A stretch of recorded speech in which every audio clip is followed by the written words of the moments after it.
Warahmatullahi wabarakatuh. Waalaikumsalam warahmatullahi wabarakatuh. Ustadz, Ana seorang akhwat yang belum menikah dan tidak memiliki mahram di Jakarta.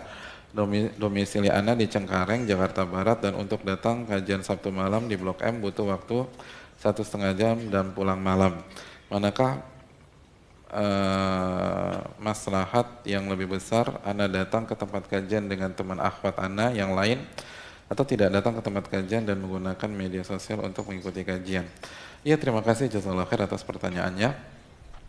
Hadirin yang dirahmati oleh Allah Subhanahu wa taala, selama bukan safar, wanita boleh keluar rumah tanpa mahram jika ada hajat, lalu proporsional seperlunya, lalu yang ketiga kondisinya aman. Kondisi aman dengan pembuktian, ya, sudah terbukti selama ini aman dan jalurnya pun juga aman dan seterusnya, maka itu diperbolehkan. Dan dalil banyak para ulama dalam masalah ini, ada beberapa dalil dijelaskan Imam Nawawi dan lain-lain. Di antaranya misalnya hadis Sofia ketika mengunjungi Nabi SAW iktikaf. Sofia datang dari rumahnya ke masjid mengunjungi Nabi iktikaf dalam Sahih Bukhari. Ketika Sofia pamitan, ada dua orang sahabat yang melihat Nabi berdua-duaan dengan wanita dan mereka nggak tahu itu istri Nabi SAW. Akhirnya mereka nggak nyaman, mereka menghindar. Nabi ngelihat gelagat yang yang kurang sehat, Nabi panggil dan Nabi jelaskan, ini istriku. Lalu Sofia pulang dan Nabi nggak ngantar tuh, kan Nabi lagi itikaf. Nabi nggak ngantar. Mungkin mungkin ada yang mengatakan jaraknya dekat, tapi sekali lagi secara kaedah ketika tidak ada penetapan jarak dekat atau jarak jauh dari Nabi SAW, maka hukumnya mutlak. Apalagi fi'il kan dalam ilmu usul hukumnya mutlak. Dan kalaupun jaraknya nggak jauh, ingat suasana malam pada saat itu 15 abad yang lalu beda loh dengan suasana malam di Jalan Sudirman, Jakarta. Beda. Di Jalan Gatot Subroto. Beda. Saya kalau ke kampung istri itu ba'da isya aja, itu kayak jam 1 malam di Jakarta. Udah gelap semua dah. Udah gak ada tanda-tanda kehidupan. Iya. Padahal jam 7:30 malam atau jam 7 lah, ba'da isya. Ya kan di desa.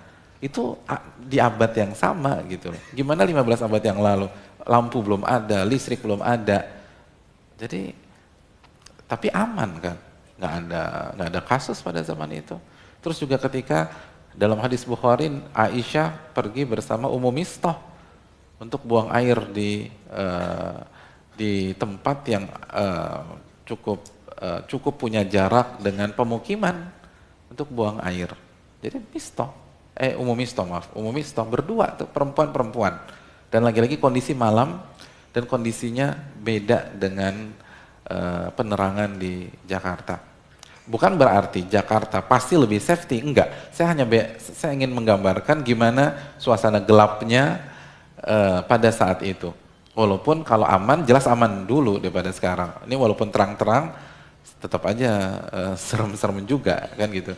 Mereka walaupun gelap, relatif lebih aman. Intinya bahwa dalil-dalil itu menunjukkan diperbolehkan walaupun di malam hari.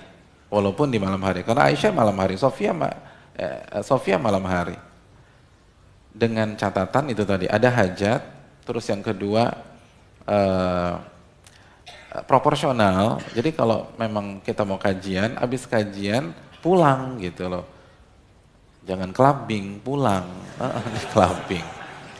Clubbing pakai dalil Aisyah, ini kan nggak ketemu. Gimana ada clubbing dalilnya Aisyah?